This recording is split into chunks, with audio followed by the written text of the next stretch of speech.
Na primeira metade dos 70, que eu vivía en Lavañou, concretamente na calle Argentina, ainda que eu nacín en Venezuela, pero o sitio onde vou falar estaba situado na calle Colombia, onde vivía o meu amigo Juan Valdés, que logo moitos anos máis tarde apareceu cultivando café, pero penso que non era o mesmo. Ali, entre el bar El Tesoro Escondido e Establecimientos del Río, había un quiosco que tiña como actividade paralela á venda de libros o intercambio de tebeos e lecturas varias, prácticamente todas dunha editorial que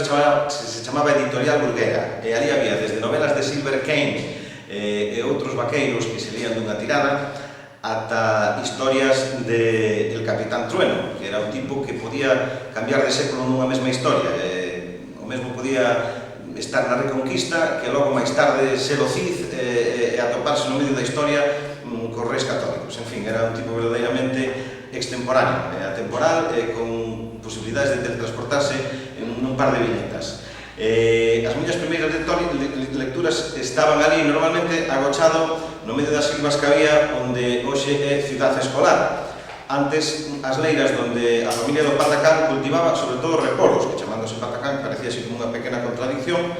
pero probablemente os repolos gustaban máis que as balocas. Eu sempre soñaba con vivir aventuras e daquelas non era moi difícil porque San Roque da Fora daquelas era unha aldea onde podíamos atoparnos con casas extraordinarias como a casa de Arturo Cres, o americano, onde ademais de haber sempre boa música e música norteamericana que sonaba así como moi estrambótica, tamén estaba o local do Sin Querer onde había bailes e peleas de boxeo os sábados, así que inventarse historias ou fantasear non era moi difícil. A miña principal pretensión, tendo en conta que estaba así nunha idade en que empezaban a agromar os sentimentos propios do sexo, pois era poder agocharme e esconderme con Tere, que era a filla da señora da tenda, e que eu quería que fora a miña moza. Ela non, porque tiña un par de anos máis que a min, e daquelas a diferencia de idade era unha cousa moi traumática. Así que agochábamos moito detrás do río de Lavar, que aínda se conserva en San Roque. Espero que as reformas previstas polo plan parcial da zona conserven o río de Lavar. E ali vivíamos e escondíamonos, sobre todo xogando a polis e cacos, que era o meu xogo favorito.